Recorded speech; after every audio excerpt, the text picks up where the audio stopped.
The highway. The night everything became clear. I still remember the exact temperature. 31 degrees Fahrenheit. I know because I checked my phone the moment the car stopped, not because I was thinking about the cold, but because my mind does that. It catalogs. It notes. It files details away in neat little rows even when everything else is falling apart. The car was a silver Audi A6. Ethan had leased it 8 months earlier and spent 20 minutes explaining to me why the financing structure made more sense than purchasing outright. I had nodded and said nothing, because by then I had learned that Ethan's explanations weren't really conversations. They were performances.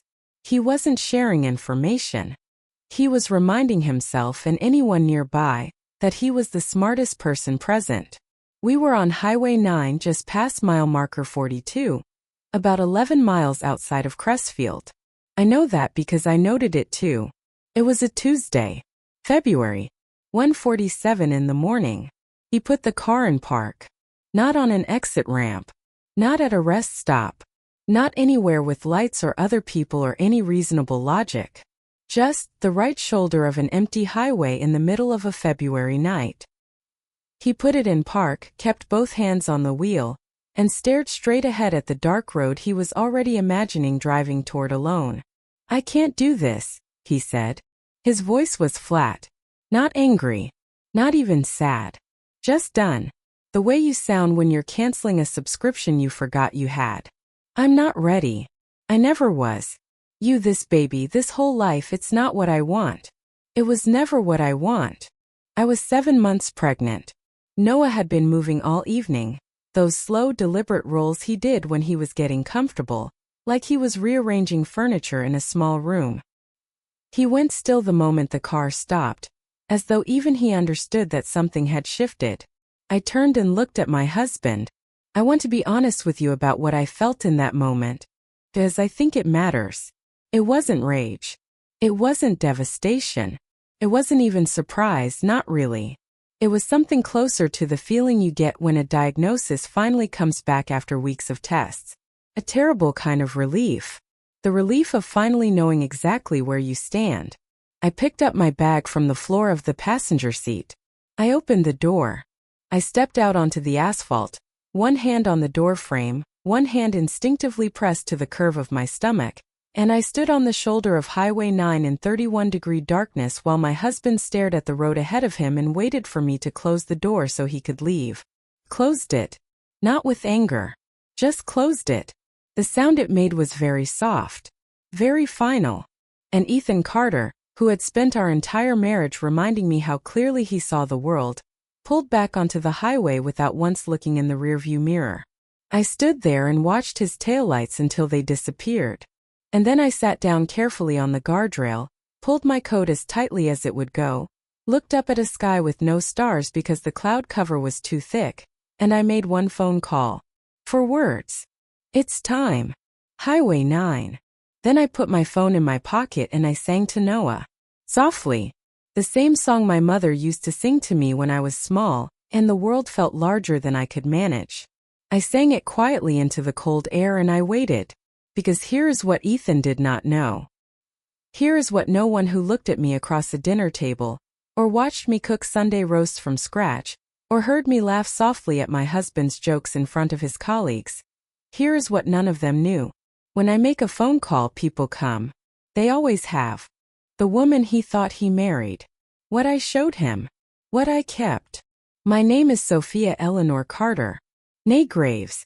I am 31 years old. For 6 years before my marriage, I worked as an intelligence analyst for a federal defense contractor, the kind of work that doesn't appear on a public LinkedIn profile, and that you describe at dinner parties as government consulting so that the conversation can move on quickly. After that, I founded a private security consulting firm with 2 former colleagues. We were small, 4 people, carefully chosen contracts, no public profile. By the time Ethan left me on that highway, we had 12 active federal contracts and a staff of 9. I met Ethan at a fundraiser for a veterans organization my father quietly supported. Ethan was there because one of his firm's clients was a major donor. He was charming in the way that analytically intelligent people sometimes are. Precise with language, genuinely funny in small doses, and possessed of the particular magnetism that comes from a man who is used to being the most prepared person in any professional room. He asked me 3 smart questions and 1 stupid one. The stupid one was whether I did anything for work, delivered with the very slight upward inflection that communicates the speaker doesn't expect the answer to be interesting. I told him I was in consulting.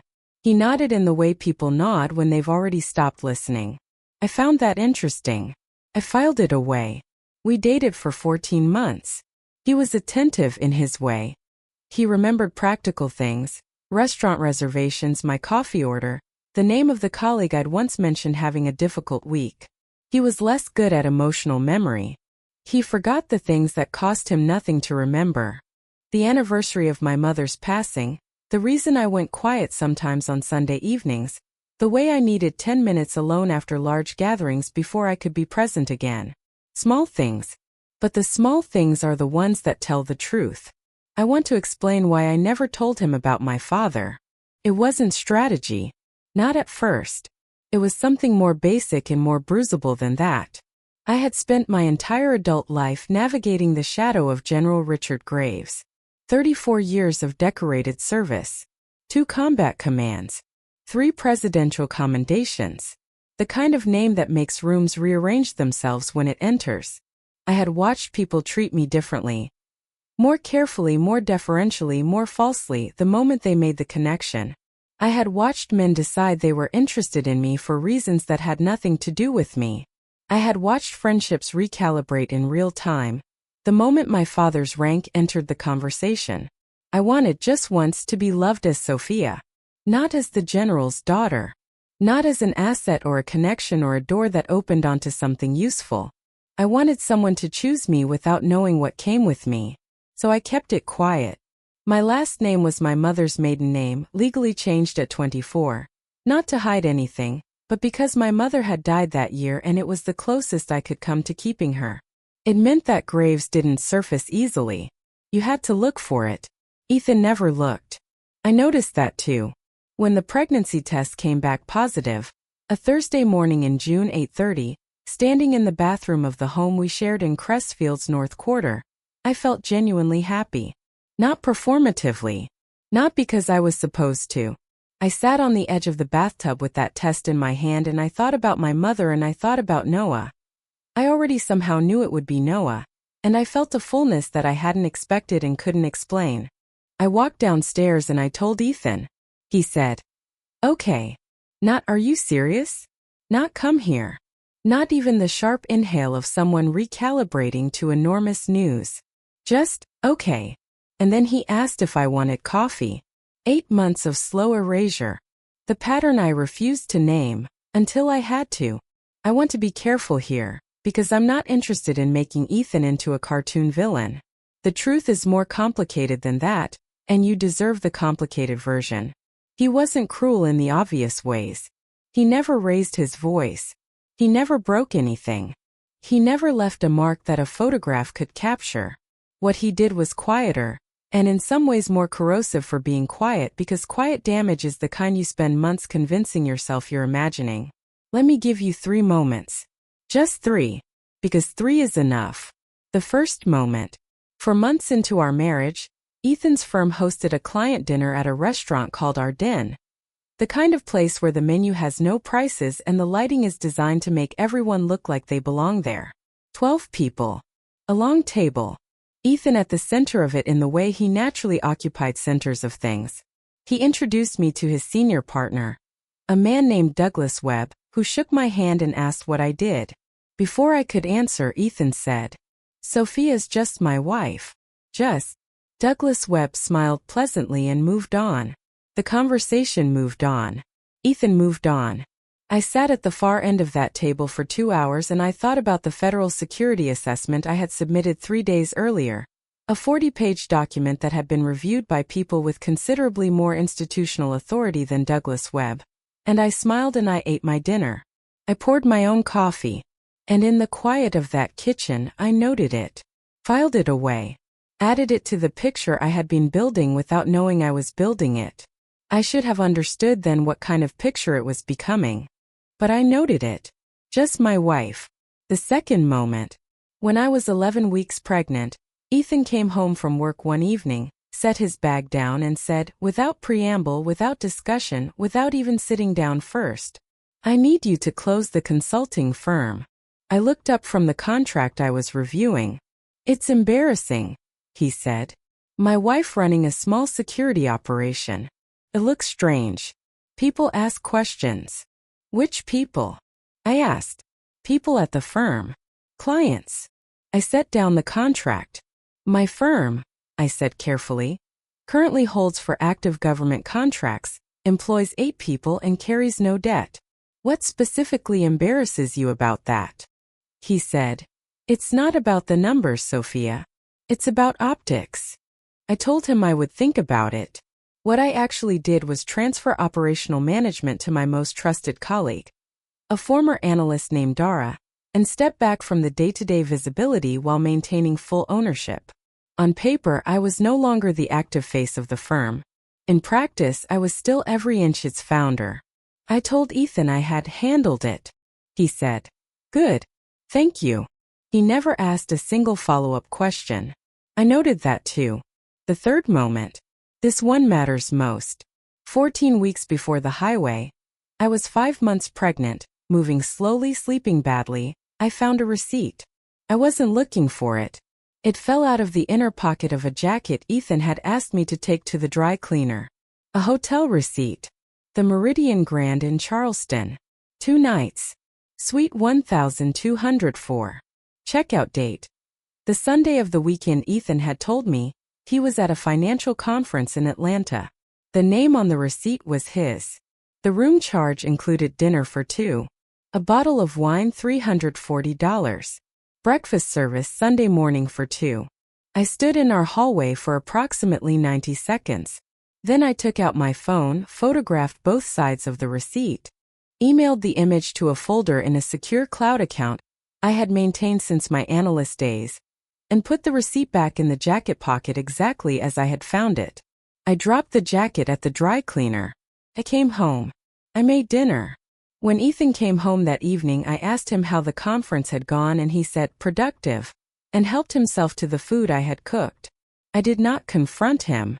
Not because I was weak, because I had spent 6 years in intelligence work, and the first thing that work teaches you is this: never reveal what you know before you know everything.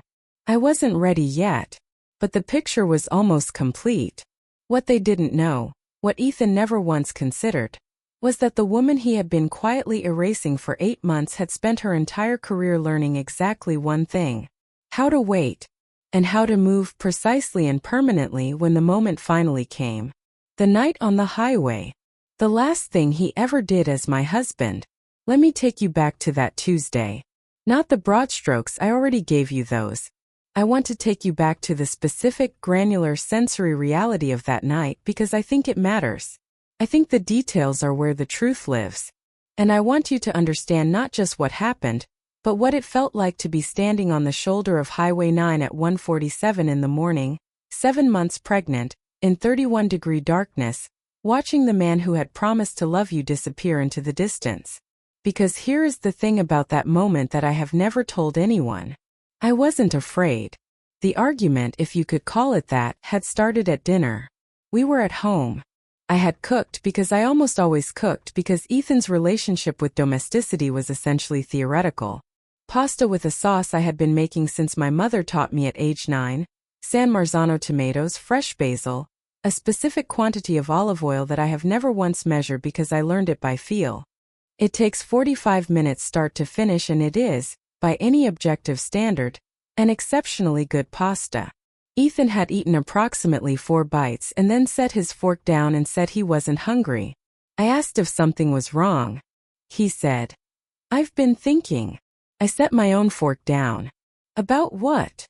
I asked. "About all of this." He gestured vaguely expansively, at the kitchen, at the table, at me, at my stomach, at the entire architecture of the life we had built together. One gesture dismissing all of it. "Ethan, I feel trapped, Sophia." His voice was measured, considered, like he had rehearsed it. "I have felt trapped for months and I have tried to work through it and I can't. I look at that nursery and I feel the walls closing in. I look at you and I think about everything I haven't done yet, everything I wanted for my life You look at me, I said quietly, and you see a wall closing in. He didn't answer, which was its own answer. He pushed back his chair. He picked up his keys. He said, "Come on. I need air. We'll drive." And God help me because I still ask myself why I got in the car. We drove for 22 minutes without speaking. I watched the city lights thin out and the highway open up and the exits grow further apart. I watched the dashboard clock move from 1:19 to 1:38 to 1:44. I watched Ethan's jaw set in the particular way it set when he had made a decision and was working up the architecture to deliver it. At 1:46 he signaled right. There was no exit, no rest stop, no reason. He pulled onto the shoulder, and the gravel under the tires made a sound I can still hear if I close my eyes.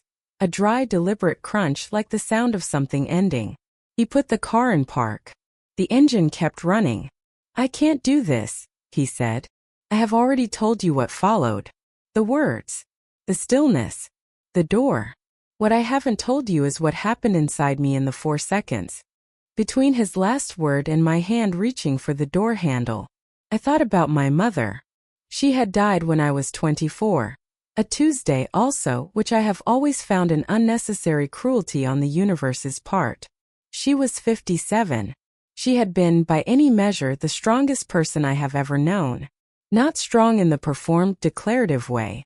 Strong in the way of things that bend without breaking, the way water is strong, the way silence is strong. She had navigated 30 years beside a man whose career consumed entire rooms, and she had done it without ever once disappearing. "You are mine," she used to say to me when I was small and frightened. Nothing that happens out there changes that. I thought about her voice in the 4 seconds before I opened that door. And I got out. The cold hit me like a wall. 31 degrees and a wind coming off the open stretch that cut straight through my coat. I had Noah's weight low in my body, that specific carried heaviness of late pregnancy that reshapes your center of gravity and makes every movement deliberate. I stood on the asphalt shoulder and I felt the gravel under my boots and I watched Ethan's hands on the steering wheel and I thought, he is not going to look at me. He didn't. The door was still in my hand. And I thought about the things I could say, the things that would make him look, make him feel, make him understand what this moment actually was. I had the words. I have always had the words. I said nothing. I closed the door. And Ethan Carter, the smartest man in any room, merged back onto Highway 9 without once checking his mirror. I watched until there was nothing left to watch. Then I sat down on the metal guardrail, slowly, carefully, one hand on the cold steel, one hand on my stomach, and I exhaled a breath I felt like I had been holding for 8 months. And I made the call. "It's time. Highway 9. Mile marker 42. The voice on the other end said, "Copy that. 2 hours. I hung up. Pulled. I hung up. I pulled my coat tighter. And I sang to Noah, softly, barely above a whisper, the same melody my mother had sung to me in the dark when I was small and the world felt too large. The highway was absolutely silent. The stars were hidden behind cloud cover. Every single one of them. It didn't matter. I knew where I was. 94 minutes later, I saw the headlights. Not one pair. Several. They appeared on the horizon like something inevitable. Steady, unhurried. Absolutely certain of their destination.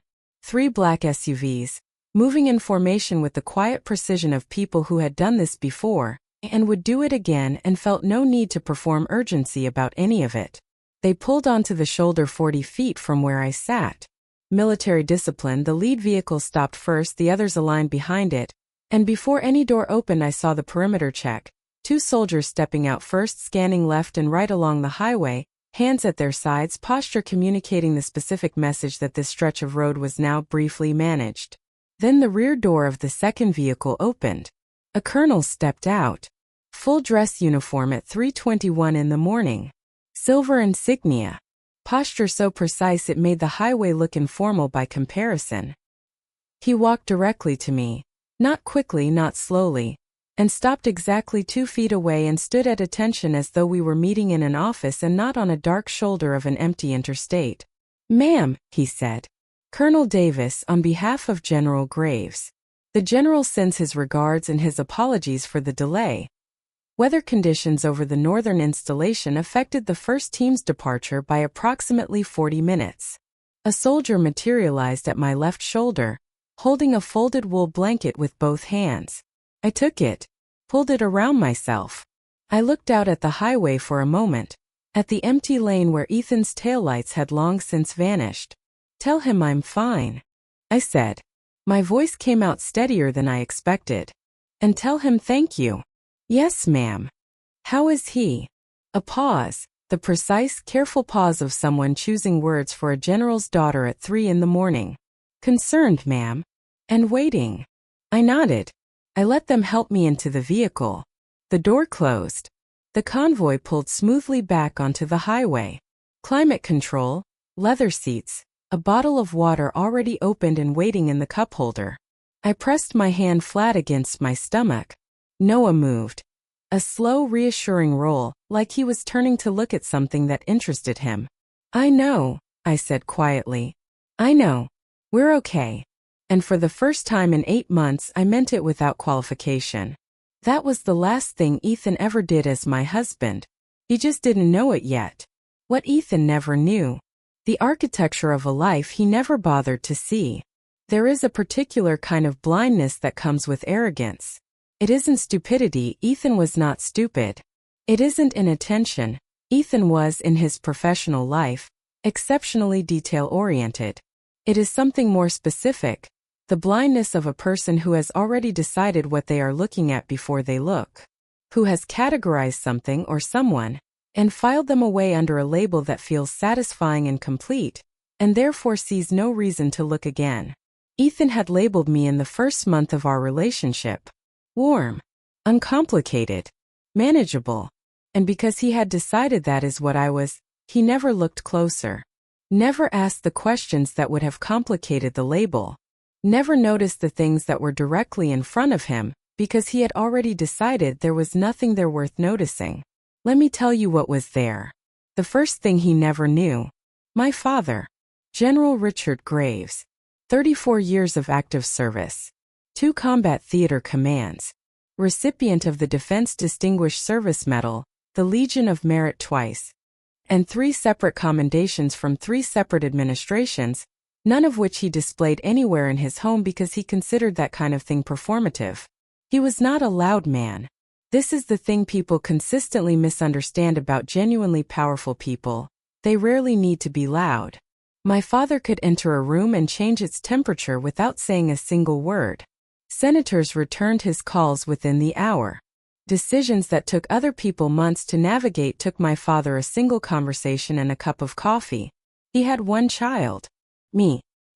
He had watched my marriage to Ethan with the patience of a man who understood that the truth about people reveals itself on its own timeline, and that intervening prematurely only drives the truth underground. He had shaken Ethan's hand at our wedding with complete warmth and complete assessment and said nothing to me afterward except, "He's smart." Smart men are sometimes the slowest to see clearly. I had thought about that sentence many times in the 8 months that followed. The second thing he never knew. The prenuptial agreement. Ethan had insisted on it, and I want to be honest, it hadn't bothered me. I had assets of my own and I understood the logic. His firm handled the drafting. His attorney was thorough in most respects. Not all respects. My attorney, a woman named Catherine Rice, who had been my mother's attorney before she was mine, and who had 30 years of family law practice and the quiet ferocity of someone who had seen every variety of human selfishness a courtroom can produce, had reviewed the document line by line. She found the gap on page 11. A clause regarding abandonment, specifically, the physical abandonment of a spouse during pregnancy, that had been included in the original template and not removed. Under that clause, abandonment during pregnancy constituted an automatic material breach of the prenuptial agreement, which triggered a full forensic audit of all marital assets accumulated during the marriage. Every transfer, every account, every purchase, including, as it happened, a $14,000 withdrawal from our joint account for a trip to Charleston that had never been a conference. Catherine had flagged the clause when we signed. I had noted it and said nothing. I had hoped genuinely that it would never be relevant. The third thing he never knew. The receipt I had found at 14 weeks. The Meridian Grand, Charleston. Suite 1204. 2 nights. Dinner for two, $340 bottle of wine. Sunday morning breakfast service. I had photographed it and filed it as I told you. What I did not tell you was what I did over the following 14 weeks. Quietly. Carefully. With the methodical patience of someone trained to build evidentiary pictures rather than react to individual data points. I confirmed the trip through his credit card statement, to which I had legal access as his spouse. I identified the charge for Suite 1204 on the same card. I cross-referenced his phone records from that weekend, legally accessible through our shared family plan, and identified a number that appeared 43 times in a 36-hour window. I did not call the number. I simply noted it, named it Contact A in my secure folder, and I continued waiting. By the time Ethan left me on Highway 9, I had a documented timeline of 11 months of financial misrepresentation and 4 separate hotel stays in 3 different cities. Not because I had been obsessively surveilling my husband, but because when you are trained to see patterns, patterns have a way of making themselves visible whether you are looking for them or not. The fourth thing he never knew. My firm. The one he had called embarrassing. The one he had asked me to close and believed I had shuttered. The one he had dismissed with the words, "It's not about the numbers, Sophia, it's about optics." 3 weeks before the highway. On a Thursday afternoon while Ethan was at his office performing intelligence for an audience, I received a call from the Federal Procurement Office. We had been awarded a contract. $2.3 million. 18-month engagement. Federal Infrastructure Security Assessment, the kind of work my team had been quietly building toward for 2 years. The kind of contract that doesn't go to firms without spotless records, verified personnel, and the kind of institutional trust that takes years to accumulate and seconds to lose. I signed the acceptance documents from the kitchen table of the house Ethan and I shared. He came home that evening. I made dinner. He talked about a client presentation he had delivered. I listened and asked the right questions and said nothing about $2.3 million or the future I was quietly, carefully building while he spoke. I noted it, filed it, and the picture became complete. Here is what the picture showed. Ethan had spent 8 months methodically dismantling my visibility, dismissing my competence, misappropriating our shared finances, and conducting a sustained deception that he had apparently concluded was both sustainable and consequence-free. He had reached those conclusions because he had looked at me and seen someone manageable. He had not looked closely enough to see what I actually was. I was my father's daughter. I was Catherine Rice's client. I was the founder of a $2.3 million federal contractor. And I was, as of 1:47 a.m. on a Tuesday in February, a woman with absolutely nothing left to lose and everything left to protect. That is not a combination that ends well for the person who created it. The quiet machinery. I never raised my voice. I never had to. My father's safe house, that is not quite the right word for it, but it is the closest one, was a townhouse in the Westfield district, 11 miles from the home I had shared with Ethan. Clean lines, good heat. A kitchen stocked by someone who knew I was coming. A crib assembled and waiting in the second bedroom. A folder on the kitchen table with Catherine Rice's direct number written on the front in my father's handwriting. I arrived at 4:15 a.m. I slept for 5 hours, the best 5 hours I had slept in months, which I note without irony. When I woke, I made coffee. I sat at the kitchen table. I opened my laptop, and I began to move. Day 1. Wednesday. At 9 a.m. I called Catherine. She answered on the second ring, which told me my father had already briefed her. "How are you feeling?" she asked. "Ready," I said. "Good." I could hear her pulling a file. "I've been reviewing the prenuptial since last night. The abandonment clause is airtight. The medical documentation from your OB will be the anchor. I need you to write a contemporaneous account of last night while it's fresh. Time, location, exact words spoken, weather conditions. Everything. Mile marker 42, Highway 9. 1:47 a.m. 31 degrees. I paused. I already have it. A beat. Of course you do, she said. I'll file the breach claim by end of day. That triggers the asset audit automatically. He won't be able to move anything from the joint accounts without it being flagged. There's a withdrawal I want you to look at. $14,000. 8 months ago. I have documentation. Send it. I sent it. By 5 p.m., the prenuptial breach claim had been formally filed. A legal hold had been placed on all joint financial accounts. Ethan's ability to transfer, withdraw, or liquidate anything we held together had been quietly, cleanly, completely suspended. He didn't know yet. He was, as far as I was aware, waking up in our house and going about his Wednesday with the easy confidence of a man who believed he had handled a difficult situation cleanly and could now move forward. I noted that, and I moved on to the next item. Day 1. Wednesday. 6 p.m. I called a woman named Dara, my colleague, the one I had transferred operational management to when Ethan had asked me to close the firm. The contract, I said. I want to formally resume my operational role. Effective immediately. Already drafted the paperwork, she said. Your father called me this morning. I smiled in spite of myself. He called you. He's very thorough. He is, I said. He really is.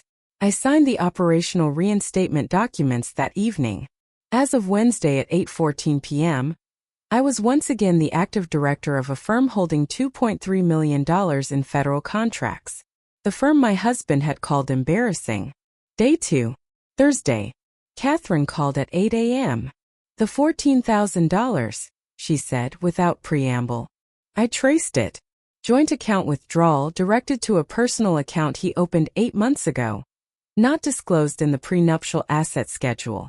Which makes it misappropriation of marital assets. Yes.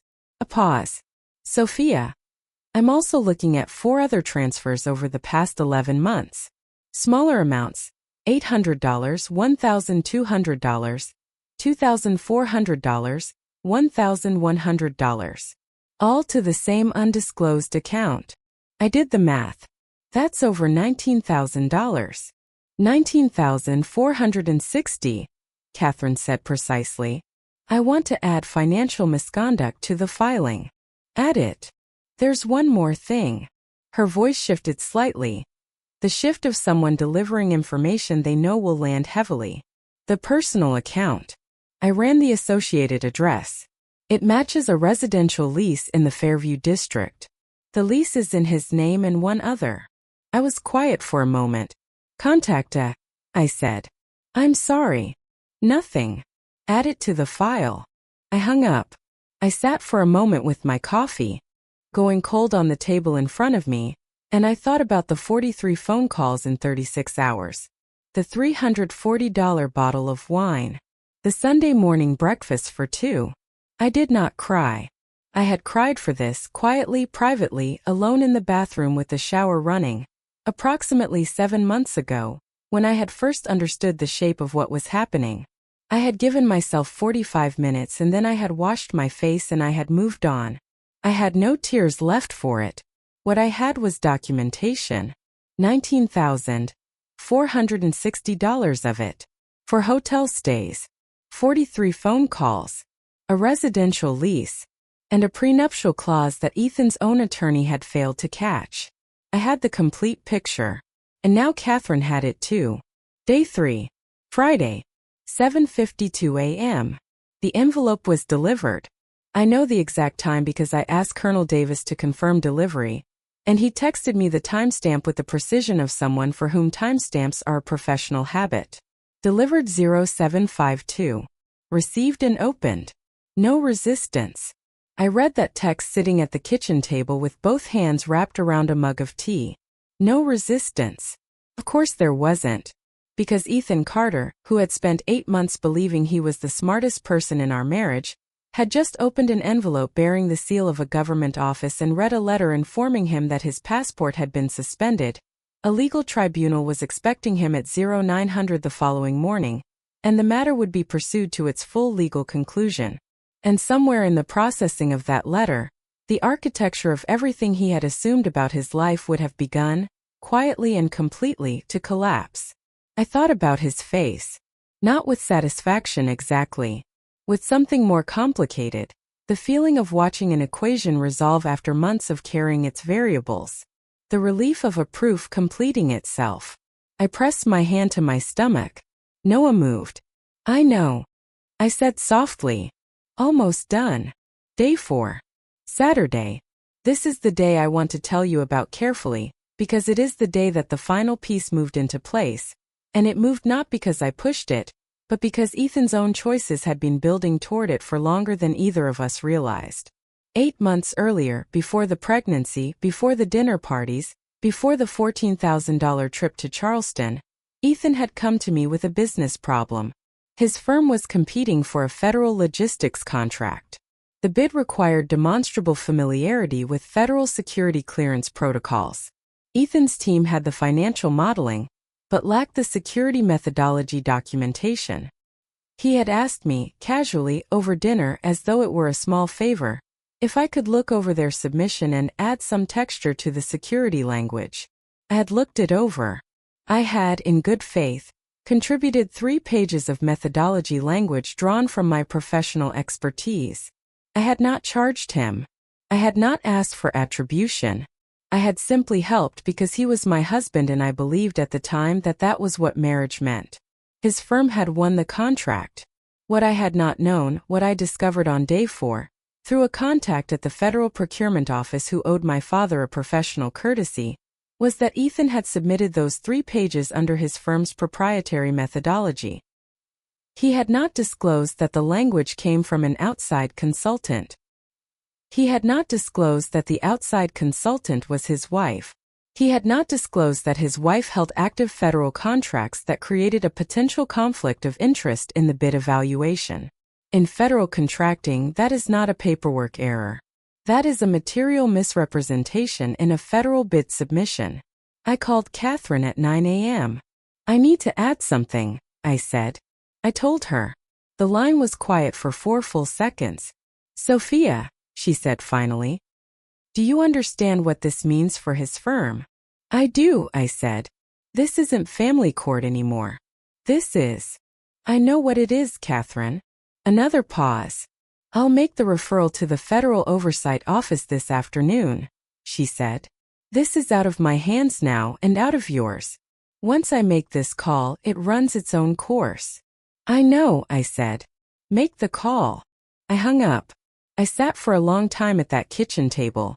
I want to be clear about something because I think it matters and because I have asked myself this question many times in the months since. I did not manufacture that discovery. I did not fabricate evidence. I did not reach for weapons I wasn't entitled to use. Everything that was now moving toward Ethan Carter had been set in motion by Ethan Carter. I had simply, finally, stopped absorbing the consequences of his decisions as though they were mine to carry. That is all I had done. That is all. They say the most powerful move in any conflict is the one your opponent made for you. Ethan had spent 8 months making moves. I had spent 8 months taking notes. And now the notes were in the hands of people with the authority to act on them. I closed my laptop. I went to the second bedroom. I stood in the doorway and looked at the assembled crib, white wood, clean lines, a small mobile hanging above it. And I thought about my mother, and I thought about Noah, and I thought about the woman I had been before I had started making myself smaller to fit inside someone else's idea of manageable. She was still there. She had been there the whole time. She had simply been waiting, with the patience her father had taught her and her mother had modeled, for the right moment. The moment had come and gone. And now all that was left was what came next. What remains? The fallout, the birth, and the first day of everything else. I want to tell you about consequences. Not the dramatic kind. Not the kind that arrive with music and lighting and a crowd of witnesses who gasp at exactly the right moment. Real consequences don't work like that. Real consequences are quiet and procedural and arrive in increments. Like water finding its way through a structure you thought was solid. They arrive in the form of phone calls not returned. Doors that no longer open. Names that appear in documents in contexts that cannot be explained away. They arrive the way Ethan's arrived, one at a time over the course of 11 days, each one smaller and more final than the last. Let me walk you through them. Day 3. Friday, 9:07 a.m. Ethan appeared at the federal tribunal. I know this because Colonel Davis texted me the timestamp. He had a contact at the building because my father had contacts everywhere, because that is what 34 years of institutional service builds if you conduct yourself with integrity throughout them. Present. 0907 Counsel present. Proceedings initiated. The passport suspension was confirmed pending full investigation. He was not permitted to travel internationally. He was required to provide a current residential address, which meant, formally and legally, that he could no longer pretend the Fairview District lease did not exist. He left the building at 11:42 a.m. He called me at 11:43. I watched my phone illuminate on the kitchen table. His name on the screen. The small, pulsing certainty of a man who had just encountered the first wall. He couldn't think his way through and was reaching, instinctively, for the person he had always assumed would absorb whatever he needed her to absorb. I let it ring. I poured myself a second cup of tea. I let it ring again at 11:51, at 12:08, at 12:34. By the end of that first day, he had called 23 times. I answered none of them. Not because I was performing silence as a power move. Not because I wanted him to feel the specific weight of being ignored by someone he had underestimated. But because I had nothing left to say to him. Everything I needed to communicate was already in the hands of people far better positioned than I was to communicate it. Catherine had the financial documentation. The Federal Oversight Office had the bid misrepresentation. The tribunal had the abandonment filing. I had said everything that mattered. I said it by stepping out of that car and closing the door quietly behind me. I said it by sitting on a cold guardrail and not begging. I said it by spending 8 months taking notes instead of making scenes. Ethan just hadn't been listening. Day 5. Sunday. Catherine called at 10 a.m. The asset audit is complete, first pass, she said. Joint accounts frozen. The undisclosed personal account has been flagged for full review. His attorneys have been notified. How did they respond? They asked for a settlement conversation. I thought about that for a moment. Tell them I'm not available for settlement conversations at this time, I said. Tell them I'll be in touch after the baby comes. A pause. I could hear Catherine almost smiling. I'll tell them, she said. Day 7. Tuesday. Ethan's senior partner, Douglas Webb, the man who had shaken my hand at the Ardennes dinner and moved on before I could answer his question, called an emergency partners meeting. I know this because Ethan's former assistant, a young woman named Priya who had once spent 40 minutes helping me find a taxi in the rain outside one of Ethan's firm events and whom I had genuinely liked ever since, sent me a text that simply said, "It's bad in here today. I hope you're okay." I replied, "I'm okay. Thank you for thinking of me." The federal oversight referral had arrived at the firm's registered legal address that morning. The conflict of interest review into the federal logistics contract submission was now official. Ethan's role as senior partner was suspended pending internal review. The firm's other partners, 3 of them, all of whom had families and reputations and their own stakes in the firm's federal standing, were, I imagine, having a very specific kind of Tuesday. I did not feel triumphant about this. I want to be honest about that because I think it would be easy to assume that I did, that I sat in that Westfield townhouse with my tea and my laptop and felt the clean satisfaction of a plan executed perfectly. What I actually felt was tired. Tired in the deep cellular way that comes after a long period of sustained alertness finally releases. The tiredness of a person who has been holding something very heavy for a very long time and has finally carefully set it down. I felt tired and I felt the particular relief of the tired. And I felt Noah move and I put my hand on my stomach and I thought, nearly. Day 9. Thursday. Claire, contact day, the woman from the Meridian Grand, ended things with Ethan. I know this because it became relevant to the legal proceedings and Catherine mentioned it briefly and factually. I did not ask for details. I did not want them.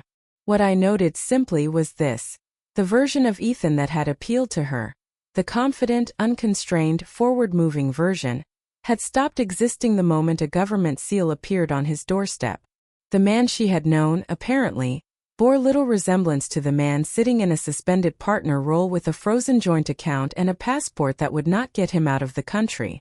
People are, in the end, attracted to momentum. His had stopped. Day 11. Saturday. 2:14 a.m. My water broke. I want to tell you about this moment not because it is dramatic, though it is in its way, but because of where I was and what I was doing when it happened.